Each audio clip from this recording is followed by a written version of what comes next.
Bismillahirrahmanirrahim. Assalamualaikum warahmatullahi wabarakatuh. Pemirsa yang dirahmati Allah, marilah kita simak ceramah dari Buya Ar-Razi Hashim dengan tema cara menikmati makanan kolbu. Sebelumnya marilah kita bersolawat terlebih dahulu.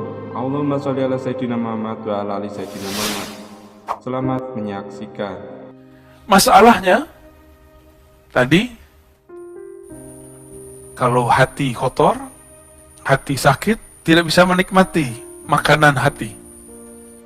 Ilustrasi lainnya, kalau kita masuk masjid dalam keadaan junub, berani nggak?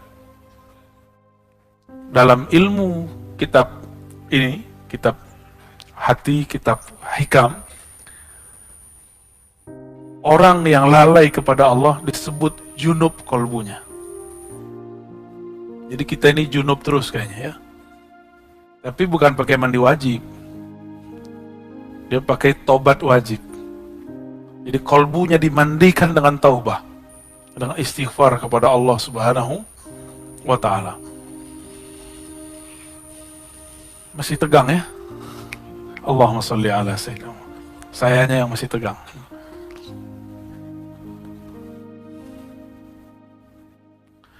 أورد عليك الواردة لتسلمك من يد الأغيار وليحررك من رق الآثار. أورد عليك yang paling atas ya. أورد عليك, Allah memberikan kepadamu warid. Satu warid supaya apa? Litasallamaka min yadil aghyar. Jadi warid itu agar dia mengambilmu dari pengaruh selainnya. Jadi kita ini kadang-kadang zikir gak ada rasa. Tiba-tiba di saat hilang keinginan dapat rasa. Nah, jadi zikir gak boleh nafsu. Baca Quran gak boleh nafsu, Pak. Kalau zikir punya nafsu, pengen khusyuk, gak dapat khusyuknya. Ya. Zikir pengen usul, pengen sakti, gak sakti antum. Ya. Sama dengan ketemu guru, ketemu ustadz pakai nafsu, gak akan ketemu. Gak usah nafsu, ya. Segala sesuatu itu biasa-biasa aja. Jangan terburu-buru, jangan tergesa-gesa, jangan maksa-maksa. Jangan maksa Allah juga. Kolbu kita belum siap. Antum mau merasakan yang Nabi rasakan? Ntar keluar rumah, pohon ngomong. Berani nggak? Paling-paling besok gila. Ngomong-ngomong sendiri, ya, ngomong pohon. Gak sanggup kita. Maka Allah Subhanahu wa ta'ala mengambilnya pelan-pelan. Ada yang diambil langsung. Yang diambil langsung, terjadilah apa yang disebut majzub. Tahu majzub? Masih ingat ciri-ciri wali? Macam-macam wali ada 3. Wali malamatiyah, wali majzub, wali sufi. Wali majzub ini yang mendadak diambil oleh Allah Subhanahu. Jadi dia diberikan mahabbah, diberikan ma'rifat secara mendadak. Maka kaget itu, akalnya kaget. Orang biasa yang tidak mengerti walaupun gelarnya doktor, ustadz, kiai 1000 kali, kalau nggak paham ilmu ini, dia akan anggap orang yang mengalami itu gila. Dan saya dituduh orang yang meyakini wali gila. Menurut antum, Wan Syekhon gila nggak? Wali pastinya. Ya, saya punya penyakit serak kalau berbicara, apalagi pagi-pagi begini. Tiba-tiba beliau ngantarin satu obat yang sampai sekarang mujarab. Dokter diobatin orang gila, mungkin nggak? Hah? Mungkin nggak? Mungkin nggak dia gila? Nggak mungkin. Ente yang nggak paham. Ya. Jadi kita tidak pernah meyakini wali itu gila atau orang gila wali, nggak ada. Kita menyebutnya majzub, dan majzub beda dengan majnun. Majzub orang yang ketarik akalnya karena cinta, sedangkan majnun orang yang tertutup akalnya disebut gila. وَلِحَرِّرَكَ مِنْ رِقِ الْآثَارِ. Allah memberikanmu warid, pertama menyelamatkanmu dari selainnya, yang kedua membebaskan kamu dari perbudakan athar, alam semesta. Athar itu boleh juga diartikan ciptaan Allah Subhanahu wa ta'ala. Kita ini mohon maaf sudah jadi budak fulus, budak badan.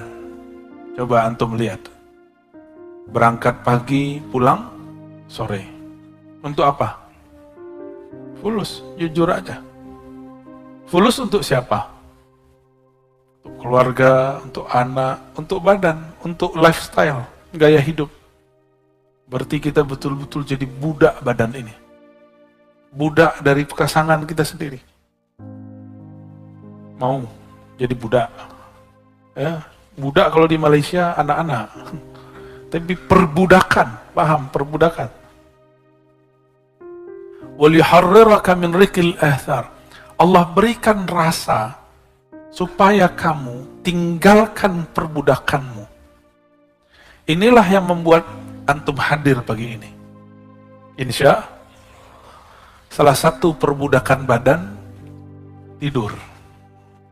Jadi tidur itu tanda kita tergadaikan oleh tubuh ini. Jadi pengennya jam segini ngapain? Tidur ya, sama Pak, saya juga pengen tidur. Tapi karena janji, gak boleh egois. Ya. Doakan saja saya selamat dan sehat selalu, dan teman-teman yang bersama. Ya, kalau dihitung-hitung capek Pak. Ngajar itu capek, lelah, tapi ya.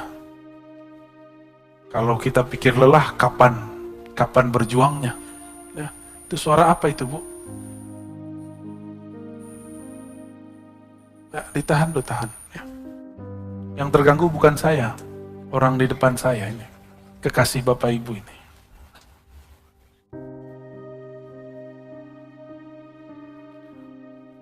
Untuk apa wirid itu? Untuk apa warid itu? Liyukhrijaka min sijni wujudika ila fada'i syuhudik. Jadi kita diberikan rasa dalam berzikir. Tujuannya ini. Liyukhrijaka, untuk mengeluarkan engkau min sijin. Sijinnya ini penjara.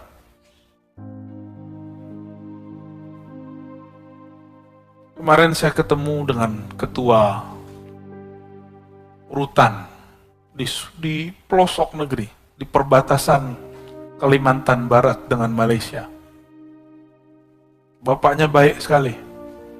Kita disambut benar-benar baik. Sebelum saya keluar, selesai kita ngisi kajian untuk para napi, nggak tahu napi namanya. Tiba-tiba ketua lapasnya, ketua rutan yang ngomong, Ustadz, doakan saya pindah segera.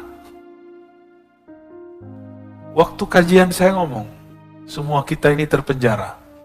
Saya tunjuk dia, ini dia terpenjara, ini terpenjara semua. Bedanya, yang lagi ditahan dengan fisiknya. Yang sedang bekerja, dia tahanan pekerjaannya. Tahanan daripada tuannya, atasannya. Benar gak? Suami istri, kalau tidak kenal Allah, tidak cinta Allah dan Rasulnya, menjadi tahanan rumahnya. Coba lihat suami-suami ngomongnya apa? Takut sama istri. Padahal yang benar hormat kepada istri, dua hal yang berbeda. Menghargai istri itu beda sekali. Banyaklah kiai-kiai takut sama istri ya. Kalau kiai sudah takut sama istri, gimana nasib jamaahnya? Kalau kiai sudah takut dengan yang di rumahnya, bagaimana dia berjuang melawan musuh di luar sana? Yang di rumah bukan untuk ditakuti, tapi dicintai dan dihargai, udah sederhana. Dan mereka harus jalannya bersama Allah. Maka bahtera rumah tangga yang bukan karena Allah, bubar aja. Ya, untuk apa dipertahankan? Antum akan menjadi budak selama-lamanya. Jadi kalau nggak betul-betul sejalan kepada Allah, nggak usah dipertahankan.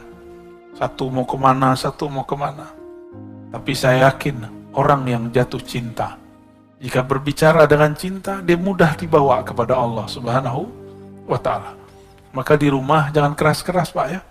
Mentang-mentang udah ngaji hikam terus kamu harus berwirid. Jangan begitu, biasa aja. Ya. Dalam ilmu keruhanian, kita tidak boleh memaksa seseorang yang di luar dirinya. Maka wiridnya murid seorang santri itu ngaji. Kalau muridnya seorang pegawai, maka dia dikasih wirid doa berangkat dan doa pulang, tapi disisipkan di tengahnya. Wirid kamu yang hakiki adalah bekerja dengan jujur dan amanah. Itu wirid paling tinggi bagi orang bekerja. Bagi pemimpin-pemimpin, itu wiridnya adalah amanah dan adil. Kalau wirid saya, ngajar dengan ikhlas. Ikhlas itu yang berat, Pak. Ngajarnya gampang. Ya. Tapi kalau sudah ikhlas, tidak ada lagi yang berat. Kenapa ikhlas itu berat? Karena pakai akal, diakal-akali. Tapi kalau sudah dengan ruhani, maka tiada hambatan. Bapak Ibu ini kan sudah bekerja, itu dengan hatinya. Maka tahu-tahu sudah 10 tahun bekerja, ya. Tahu-tahu udah 15 tahun bekerja, tahu-tahu udah beruban, tahu-tahu udah jadi kakek nenek. Bener, saking cintanya sama pekerjaan lupa. Saya mau tanya, Bapak sudah nikah berapa tahun? Iya, coba dikenang Pak awal nikah, Pak.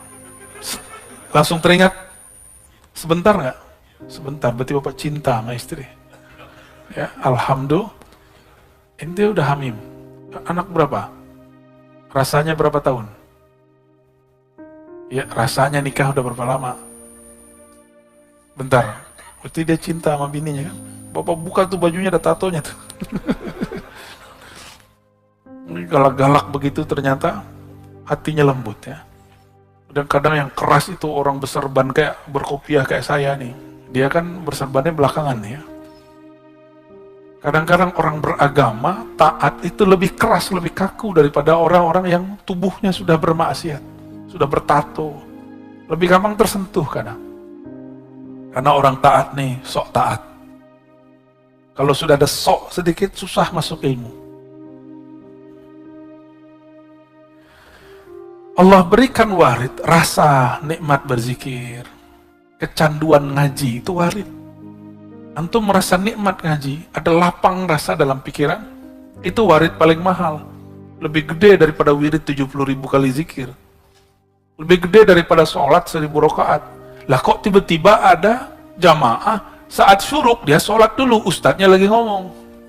Berarti dia nggak dapat warid lagi ngaji. Dia beramal pakai nafsu, pengen dapat amalan, pahalanya, umroh dan haji gratis. Ya. Padahal ngaji lebih utama daripada itu. Antum belajar satu bab, ini ada 2 bab nih. Itu sama dengan 1000 rakaat. Syuruk cuma 2 rakaat. Tuh, cerdas nggak orang begitu? Tapi di banyak masjid saya melihat begitu. Karena umat diajarkan mengejar pahala, bukan mengejar ma'rifat, bukan mengejar ilmu. Umat diajarkan mengejar benefit, keuntungan. Kalau kamu begini, kamu dapat ini, kamu begini, dapat ini. Ilmu begitu, tambah akhir zaman, tambah ditinggal orang. Ya, maka para asatis, para ustadz, kita cerita motivasi dengan pahala seperlunya. Mulai cerdaskan umat, jangan perbodoh umat dengan benefit pahala. Itu anak kecil begitu. Anak kita dulu atau kita dulu waktu kecil diiming-iming orang tua. Kalau kamu sholat 5 waktu, Bapak belikan sepeda. Kalau kamu puasa 30 hari, dibawa jalan-jalan ke Bali. Gitu. Kan salah itu ya. Tapi untuk anak kecil boleh. Untuk anak kecil boleh. Saya pernah cerita, saya bilang ke anak saya, nanti kalau kamu puasanya benar, beliin laptop. Sekali kita ketiduran, Masya Allah, yaf'al. Kita ketiduran, dia nangis. Dia nangisnya apa? Gak bisa beli laptop. Gak jadi beli laptop. Abi nggak jadi beli laptop. Bangun jam 6 semua. Sok-sok tahajud malam tadi. Lewat, bablas. Itu anak nangis bukan karena puasanya tidak lengkap. Bukan karena dia tidak sahur. Tapi karena dia berpikir, tujuan dia tadi apa? Laptop. Jadian, Pak. Mau begitu? Ya, Allah sudah tunjukkan. Sekarang ini, orang-orang yang mengajarkan iming-imingan begitu, itu banyak masalah. Ya, pasti banyak masalah. Kita doakan mereka, para asatis yang mengajarkan itu. Semoga Allah angkat lagi derajatnya ke derajat yang di atas itu. Biar dia tidak selama-lamanya membodoh-bodohkan umat. Ya. Mohon maaf, ini bahasa yang lumayan kasar. Mungkin sampai kapan ya? Ustaz, antum kajiannya berat sekali. Berat apaan? Antum aja bisa menikmati kan? Berat tapi jelas nggak apa-apa daripada udah ringan menyesatkan. Sijni wujudika, penjara wujudmu. Wujud ini yang pertama wujud badan. Apa kata kawan? Oh, nggak kuat, kayak ente nggak kuat. Jadi dia membawakan ke badannya, bukan kepada ruhaninya. Jadi dia lihat ada orang kuat semangat, orang ini betul-betul mujahadahnya tinggi. Mikir, nggak mungkin kita nggak sanggup kayak dia. Berarti dia masih punya penjara wujud badannya. Ada juga yang penjara akal. Penjara akal. Nggak masuk akal. Yang paling lucu, ngomong kayak ilmiah, tapi salah bahasa. Nggak logis. Saya tanya, masuk nggak logis apa? Nggak masuk akal. Nggak masuk akal beda dengan nggak logis. Tahu bedanya? Apa bedanya, Pak? Jangan-jangan selama ini kita ngomong, kita nggak paham apa yang kita omongi. Apa beda akal dengan logis? Ada beda nggak? Nah, logis. Logis itu dari kata logos. Artinya ilmu atau kata. Kata. Kalau tidak masuk akal, rasio. Nggak masuk akal berarti nggak rasional, irasional. Beda nggak? Nggak logis, berarti struktur katanya yang masalah. Kalau nggak masuk akal, berarti akal nggak sanggup mencernanya. Bisa bedain? Api tidak membakar Nabi Ibrahim. Itu masuk kemana? Irasional. Beneran. Akal antum berarti kecil. Ya? Berarti di Quran ada yang nggak masuk akal dong. Nggak masuk akal atau akal antum nggak sanggup? Kalah sama orang Banten nih. Di Banten biasa aja orang ini badannya pakai api nggak kebakar. Masa Nabi Ibrahim aja ente nggak bisa paham? Ya? Berarti rasionya yang kurang terlatih. Ya, rasio itu yang disebut akal. Akalnya kurang cerdas itu aja. Ya mohon maaf ya. Semua di Quran masuk akal nggak? Seharusnya. Terus ketika saya turunkan satu-satu tadi, Nabi Ibrahim tidak terbakar. Terus nggak masuk akal? Justru itulah akal yang sebenarnya. Akal yang Allah mau itu akal yang sanggup memahami api tidak membakar itu gimana caranya. Gimana? Mulai ngebul. Ya, jadi jangan sembarangan ngomong nggak logis. Ya. Nggak logis itu nggak sesuai dengan struktur kata-kata atau ilmu. Ini istilahnya orang hukum. Orang hukum tuh ngomong, argumen Anda tidak logis. Baru pas. Ya, coba kan ada persidangan nih tiap minggu yang masuk ke YouTube hasil-hasilnya. Lalu banyak komentator-komentatornya. Itu mereka berbicara di bab logis. Nah, seorang hakim itu membaca kelogisan seseorang. Walaupun dia benar, nggak logis salah. Walaupun dia salah, kalau dia bisa melogiskan, dia benar. Nabi sendiri yang ngomong. Jadi kata Nabi, aku ini cuma manusia. Kalau kalian bawa sesuatu dengan hujah yang logis, aku pasti percaya. Aku menangkan di pengadilan. Itu Nabi yang ngomong.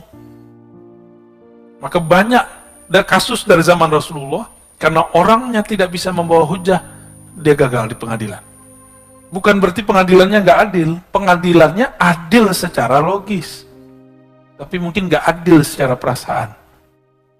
Gitu. Ya. Jadi versi orang awam itu beda, keadilan dengan versi ahli hukum itu berbeda, Pak. Jadi jangan-jangan selama ini kita bilang nggak adil itu versi kejahilan kita. Ya. Di zaman Rasul kejadian kok. Memang Nabi nggak kasyaf, Nabi kasyaf. Jangankan Nabi, Imam Abu Ishaq Asy-Syirazi habis memutus, ada 2 orang datang saling tuduh-menuduh masalah maling. Kalahlah orang kedua, padahal dia tidak salah. Besok bakal dipotong tangannya. Subuh-subuh seperti ini, tar siang mau dipotong. Imam Abu Ishaq Asy-Syirazi mimpi bertemu Rasulullah SAW. Apa kata Rasulullah SAW? Wahai Abu Ishaq, akhta'ta, kamu salah. Sebenarnya yang maling yang pertama, yang kedua tidak dapat bawa hujah. Bangun tidur, beliau tidak merevisi hasil keputusannya. Karena secara bukti yang dapat bawa bukti siapa? Kadang kalau ilmu itu, pengadilan itu pakai perasaan, hancur Pak pengadilan. Jadi di pengadilan itu pakai bukti. Meskipun antum ini benar, nggak bisa bawa bukti, lewat. Nggak usah begitu, orang menikah aja begitu. Kawan kita tiba-tiba dicerai sama suaminya, padahal dia nggak pernah ikut pengadilan. Ternyata itu si suaminya bisa merekayasa pakai orang dibayar seakan-akan udah selesai, tahu-tahu surat udah turun. Bisa begitu, Pak. Jadi hakim cuma baca indikator yang datang kepada dia. Tapi kan orang komentar sekarang di luar ilmunya, seakan-akan dia menguasai semua ilmu. Jadi beda logis dengan masuk akal. Beda ya.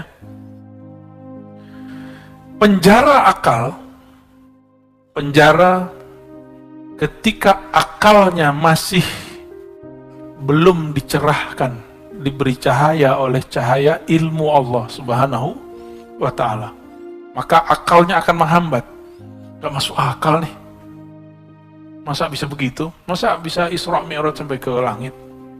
Nah, itu penjara akal tuh.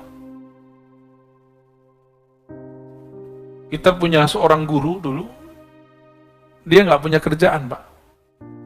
Menurut kasat mata. Tapi dia ngajar, kita lupa ngajar itu juga pekerjaan. Bedanya, kalau kita kerja untuk bos kita, dia kerja untuk Allah. Allah yang jamin dia. Lebih banyak mobilnya dari orang yang kerja untuk dunia. Lebih banyak tanahnya. Orang datang, Pak Kiai, saya mau kasih tanah. Pakai syarat, tidak, bil 10 hektar, 10 hektar. Orang kerja 50 tahun, 1 hektar pun tak dapat ya.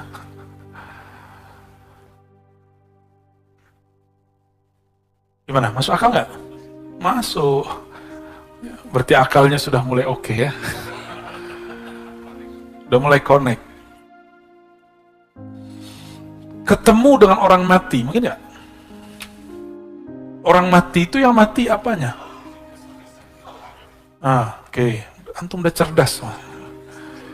Terus yang masih hidup apa? Ruhnya. Maka kalau saya mau ketemu dengan ruh orang mati, tubuh ini harus dianggap mati, dikondisikan mati. Baru ruhnya bisa ketemu dengan ruh orang mati. Itulah yang terjadi pada baginda Rasul SAW. Ketika beliau mengatakan, Ra'aitu Musa yusolli fi qabri. Aku melihat Sayyidina Isa sholat di dalam kuburnya. Bukan di atas kubur, tapi di dalam kubur. Lebih canggih lagi tuh. Beliau ketika sampai di Al-Masjid Al-Maqdis, Baitul Maqdis, melihat 124.000 para nabi dan rasul sholat di belakangnya. Itulah Ini asrar, rahasia. Bahwa semua para nabi kemudian menjadi umat Nabi Muhammad sallallahu alaihi wasallam. Jadi makmumnya beliau semua. Maka wajar beliau mengatakan, itu Nabi Ibrahim pun butuh syafaatku baru bisa masuk surga. Apalagi kalian, ya, sok-sokan baru tahajud berapa tahun, ya. Baru ngaji sunnah bid'ah kemarin sore, udah bisa ngancem-ngancem ustadz, ya. Saya bersaksi di akhirat, Anda ini sesat. Emang ente sempat jadi saksi?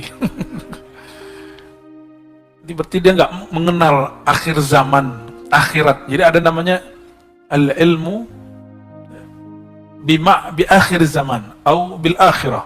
Ilmu mengenai akhir zaman dan akhirat. Bahwa di akhirat itu nanti orang nggak akan sempat memikirkan orang lain. Hanya Rasulullah lah yang sempat memikirkan selain dirinya dan pewaris Rasulullah Sallallahu Alaihi Wasallam. Orang yang di dunia ini memikirkan umat, nanti dia di sana akan dekat dengan Rasulullah Sallallahu Alaihi Wasallam.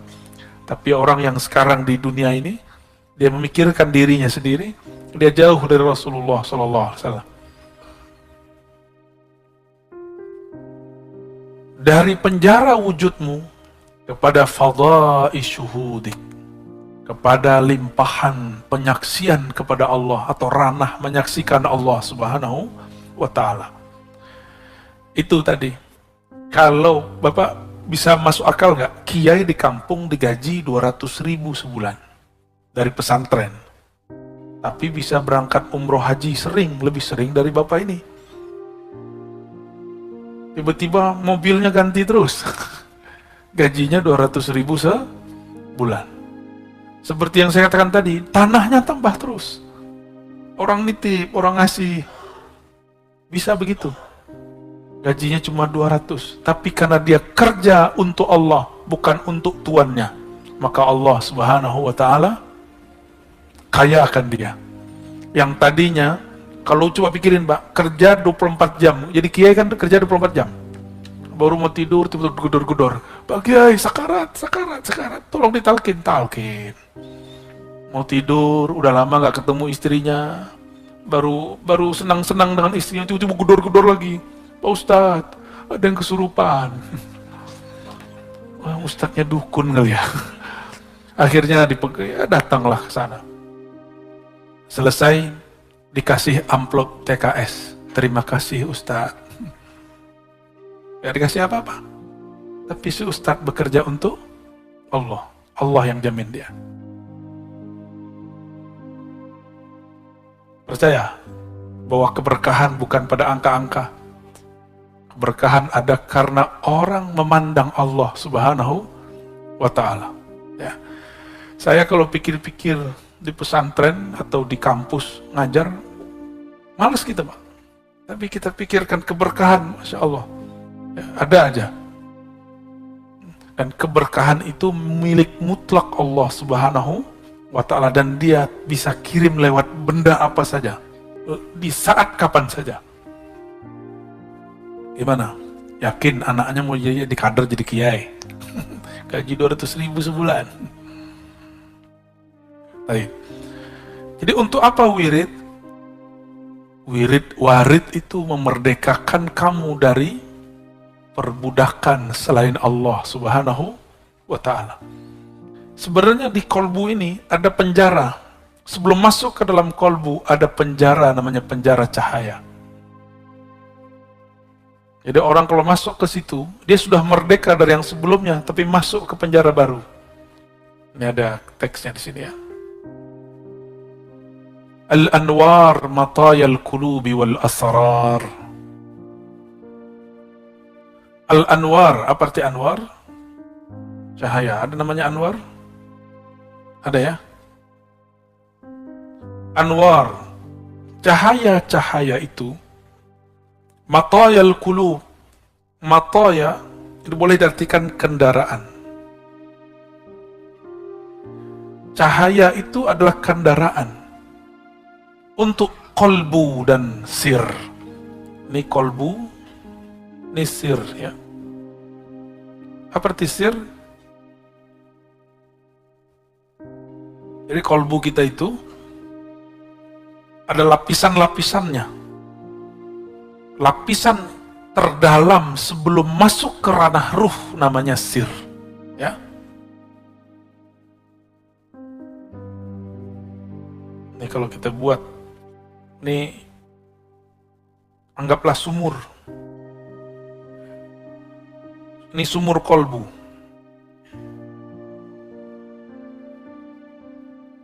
Kalau kita lihat ke dalam sumur,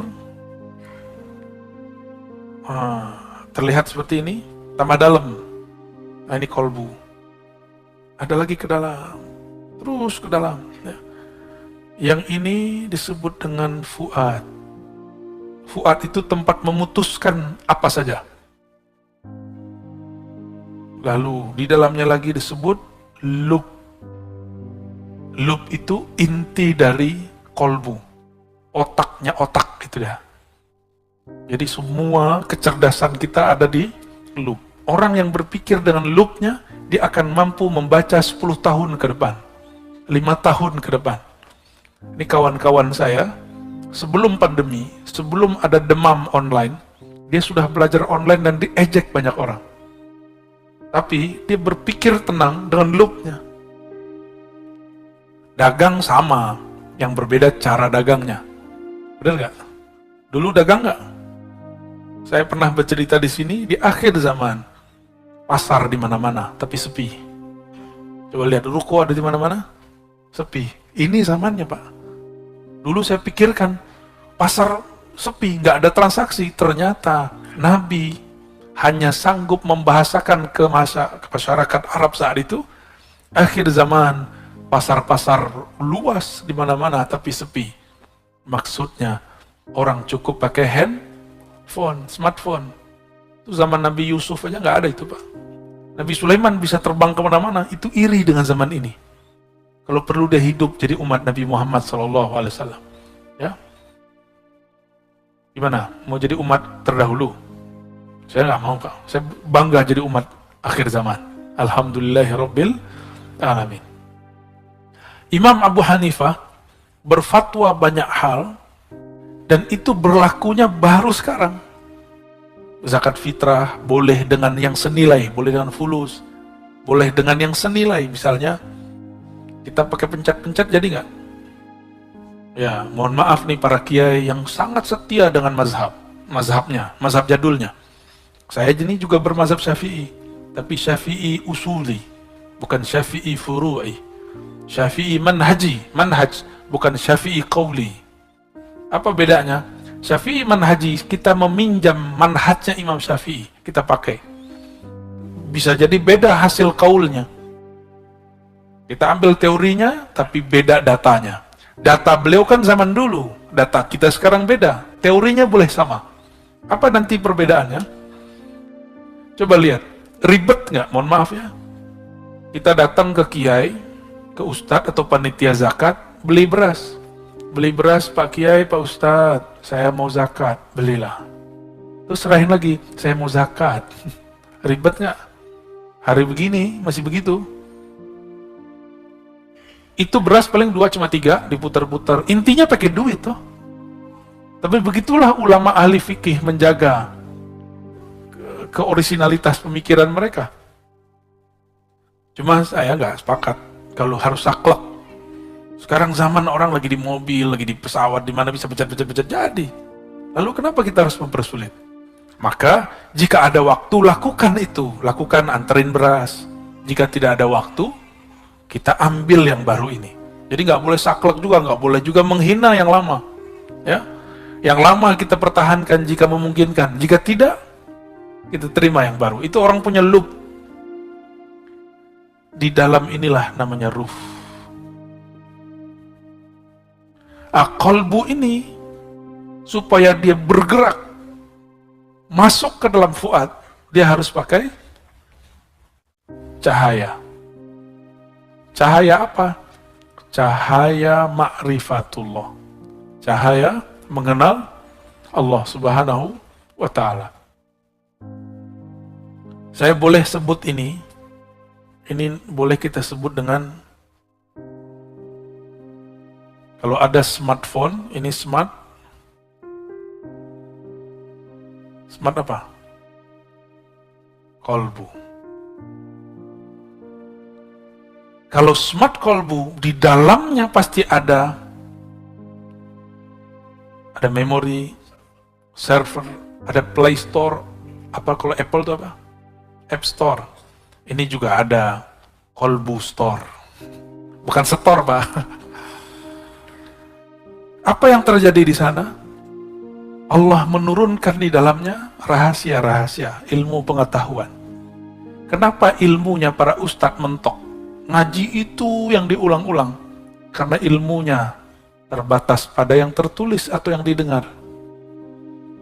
Atau pada hafalannya. Kalau dia punya smart kolbu, aktif. Ada pulsanya, ada paketnya, kan beda paket, beda hasil, Pak. Ya. Atau dia nggak punya, dia cuma punya jaringan wifi, maka dia aktifkan, dia dekat kepada sumber, maka dia bisa mendownload. Orang yang bisa merasakan ini, inilah yang disebut laduni. Jadi paham laduni itu apa? Masuk, bisa dipahami. Jadi laduni itu nggak aneh-aneh, Pak. Laduni itu bukan berarti kepala dikeplak-keplak terus masuk ilmu, itu enggak. Ambil kitab terus gini, masukin, enggak begitu. Zikir 70.000 kali dapat laduni, enggak. Laduni itu bukan orang banyak zikir, orang banyak baca. Laduni itu ketika si kolbu tahu dari mana dia menggali. Kolbu menggali dari buku atau kolbu menggali dari lub dan sirnya. Kalau dia menggali dari lubnya, dia bisa memprediksi masa depan. Jika dia menggali dari sirnya, dia dapat membaca rahasia apa saja di alam semesta. Kalau pakai ruh, nggak ada batas, unlimited. Itulah rohani Rasulullah SAW. Jadi yang pakai ruh itu cuma Rasulullah. Para nabi paling sampai lub. Para nabi, Pak. Jadi 124.000 para nabi, itu paling tinggi cuma lub dan sir. Lubnya dan sirnya. Oh, ini ada satu sini lagi ya.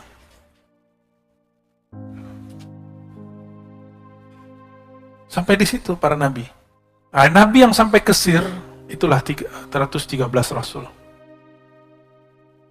Sedangkan selainnya sampai di awal-awal sir itu. Sedangkan yang 313 itu di ujung. Udah di ujung pencapaian rohani. Yang menjadi pakar ruh cuma Rasulullah sallallahu alaihi wasallam. Maka ilmunya Rasulullah di atas para malaikat.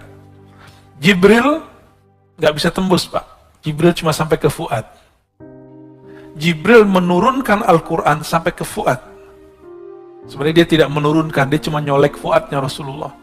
Ternyata dalam kolbu Rasulullah sudah ada semua Quran. Jadi Quran turun itu cuma formalitas. Pada hakikatnya di kolbu Nabi sudah ada semua Quran itu. Kan khuluquhul Quran, akhlaknya Quran, berarti dia itu batangannya Quran, kira-kira begitu. Isinya Quran ya Rasulullah itu sendiri. Kalau akhlaknya Quran, sifatnya apa dong? Hembusannya apa dong? Dialah hakikat Quran yang sebenarnya. Dengan demikian Rasulullah SAW itu ilmunya unlimited, tidak terbatas. Kalau kita ada kuota unlimited, tapi kalau habis jatahnya loading.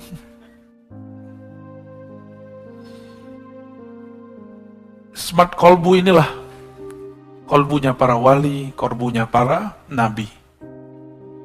Salatullah wassalamu alaihim. Gimana? Cukup? Beneran? Baru mau kodimah ini ya? Ya udah, aneh tambah satu lagi hadiah buat antum ya. Jangan sholat syuruk ya. Orang lagi bagi-bagi asror, dia malah sholat syuruk. Yang paling lucu, kawan kita sholat, Saya nggak tahu dia sholat sunat atau sholat wajib. Saya lagi bahas asrar. Dalam sholat dia dengerin ceramah saya.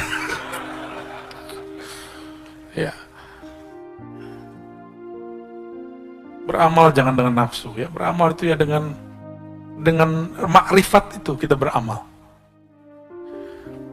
Kita ini kan senang sibuk, tapi hasilnya dikit. Lagi ngapain sibuk? Gaji gitu-gitu aja. Sekarang ini orang udah rebahan, gaji jalan terus.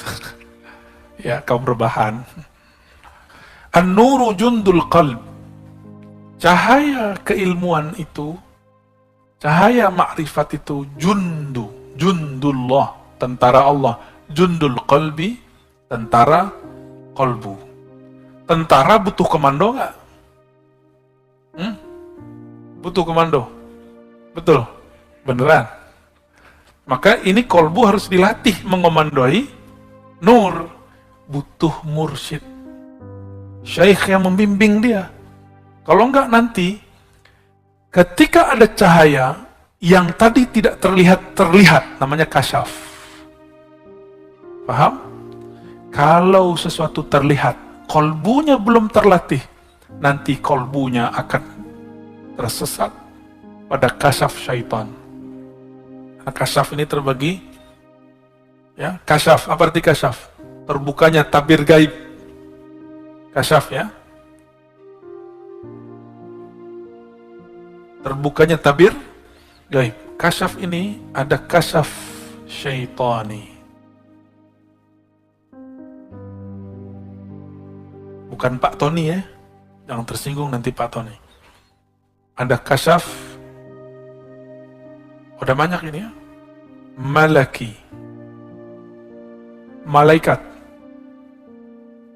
Kasyaf malaikat biasanya dengar zikir. Jadi antum nih kalau jalan, mungkin ada di antara kita nih, pas jalan keluar, dengar pohon zikir. Itu namanya kasyaf malaki. Ya. Atau seakan-akan terbawa ke alam lain, lalu melihat ada sekelompok komunitas di alam yang kita tak tahu alamnya, mereka sholat, mereka zikir. Ya. Itu namanya malaki. Asik Pak. Alam-alam begini nih asik. Termasuk yang syaitan ini asik. Bener asik. Terus ada kasyaf akli. Akal kita. Yang paling tinggi kasyaf ilahi. Apa perbedaannya antara ini, kita hapus saja ya. Syaitani dan ilahi. Perbedaannya cuma satu. Ilahi menambah seseorang ma'rifat kepada Allah, membuat dia tambah merasa hina, sedangkan kasyaf syaitani membuat dia merasa sakti, mulia, wali. Dia merasa dirinya lebih tinggi dari wali manapun. Syaitani ini biasanya dicirikan dengan melihat aib-aib orang. Makanya kita tegur kalau ada murid lagi zikir, terus dia melihat kawannya berwajah hitam. Saya bilang itu setan yang datang. Supaya kamu tengkar dan suuzon kepada kawanmu itu. Ya, jadi jangan langsung percaya. Ciri-ciri kasyaf syaitani, terbukanya aib orang lain, dah gitu aja. Jadi kalau setiap aib, itu bukan dari Allah. Dan biasanya, kalau itu dari Allah, dia berbicara aib, tapi nggak disebutkan orangnya, cuma dikasih simbol-simbol. Suatu kali saya diuji oleh Allah, harus mundur dari semua jadwal saya, karena diperintahkan guru.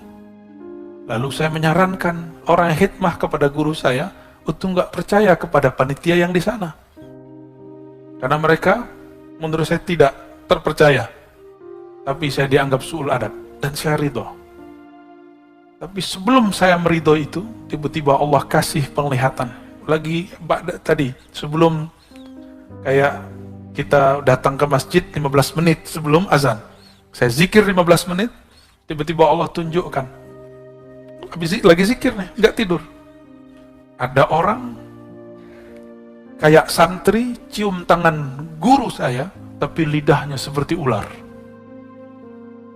Tapi orang ini nggak kelihatan wajahnya siapa. Nah, ini berarti dari Allah. Karena saya tidak kemudian bersuuzon kepada siapapun. Cuma kemudian mencari-cari ini siapa. Karena Allah Ta'ala yang menurunkan, maka kita katakan, ya Allah, bimbing aku di jalan. Jangan sampai menyalahkan orang yang tidak salah. Bantu menyelesaikan masalah. Ternyata betul, bertahap Allah bukakan siapa orangnya. Tanpa perlu saya ngomong. Jadi kalau kasyaf dari Allah, nggak bisa direncanakan, Pak. Penciriannya apa yang paling penting? Tidak menyebutkan aib seseorang secara jelas. Gitu ya. Nanti antum nih, zikir. Tiba-tiba ngelihat di jidat kawan kita ada noda hitam. Nah, itu dari setan tuh. Ya. Itu dari syaitan. Pastikan dari setan. Karena jelas ada orang di situ. Tapi kalau kita tiba-tiba melihat ada sesuatu, orang lagi zikir, tapi kepalanya berubah, tapi kita nggak tahu siapa orangnya. Tunggu aja, nanti juga ada.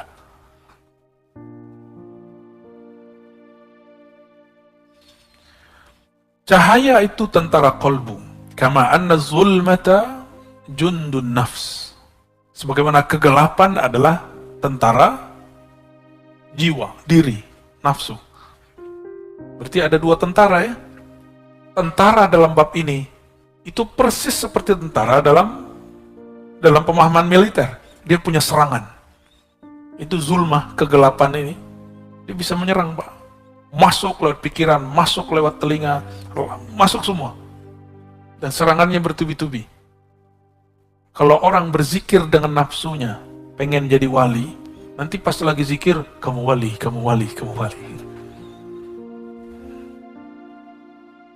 Fa'idha aradallah ayyansura abdah amaddahu bijunudil anwar. Ciri-ciri orang yang diselamatkan Allah, Allah kirim tentara cahaya, tentara ma'rifat, tentara laduni.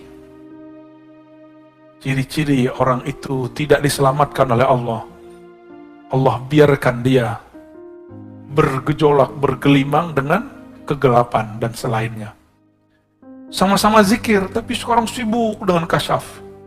Sibuk dengan urusan jin. Sibuk dengan urusan-urusan yang menghalangi dia kepada Allah Subhanahu wa Ta'ala. Berarti dia sedang terjebak pada madad zulmi wal aghyar. Dan itu banyak, Pak, dari dulu. Dari dulu orang-orang yang ingin belajar zikir terhalang di bab ini. Sama-sama melihat yang gaib. Bedanya yang ini asik dengan kegaibannya, sedangkan yang pertama ini asik dengan yang maha gaib. Allah Subhanahu. Yang gaib-gaib itu asik ya. Kalau dulu anak kecil petak umpet, cari yang gak kelihatan, kan gaib juga. Petak umpetnya ahli zikir, pengen cari-cari khadamnya orang. Cek nih, cek, wah kamu punya khadam nih 1000. Cek, oh kamu punya jin nasab. Asik gitu, Pak, asik bener. Saya kan mantan. Ntar cek lagi, wah ini cincinnya ada isinya nih. Nah, kasih sini aja.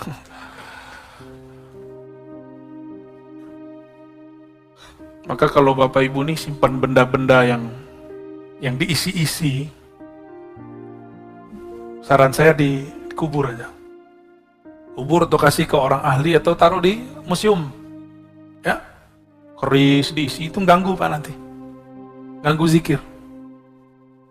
Jimat udah, buang tuh jimatnya, bakar, ya. Kalau ada kalimah Allah, bakar. Kalau cuma benda-benda, udah taruh aja. Bergantunglah kepada yang maha abadi. Jangan bergantung lagi kepada yang tidak abadi. Tawakkalu 'alal hayyil ladzi la yamut. Kalau engkau hendak bergantung bertawakal, bertawakallah kepada yang hidup tidak pernah mati. Bertawakal, berserah kepada guru bakal mati. Sudah berapa banyak murid-murid jamaah, murid tarekat, murid zikir, kelimpungan sekarang gurunya mati. Wafat syekhnya. Jangan bergantung sama guru.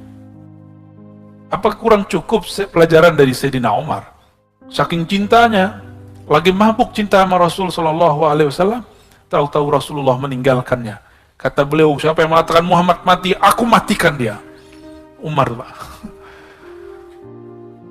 Itu terjadi Pak di banyak komunitas zikir. Guru itu berjasa menjadi pintu. Kalau udah masuk, sudah bersama yang di dalam pintu. Jangan, nggak usah dibawa-bawa pintunya. Ya. Paham maksud saya? Sayyidina Ali mengatakan, Ana Madinatul Ilm, wa aliyun babuha. Nabi Muhammad SAW menyebut Sayyidina Ali, aku kota ilmu, Ali pintunya. Itu hadis mutawatir, didhaifkan oleh kelompok pembenci Ahlul Bait. Ahlus Sunnah cinta sahabat, cinta Ahlul Bait. Kita respect kepada dua golongan ini. Jadi ciri-ciri Ahlus Sunnah yang sebenarnya, cinta ulama, sahabat, cinta Ahlul Bait. Cinta Ahlul Bait bukan berarti membenarkan semua kata-kata Ahlul Bait. Ini kan ada Sayyid, ya, ada Habib paling 1-2 orang. Ya dia sama kayak kita, tanya aja sama dia.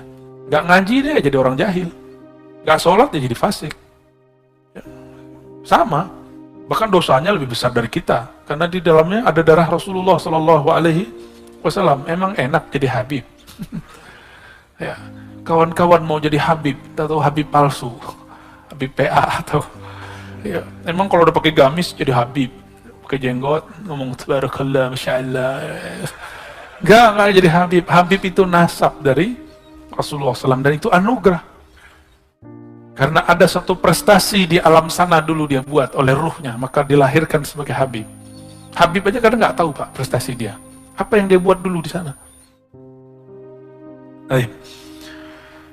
Semoga Allah memberikan kita tentara-tentara kolbu dan diberikan kemampuan untuk mengomandoi tentara-tentara itu.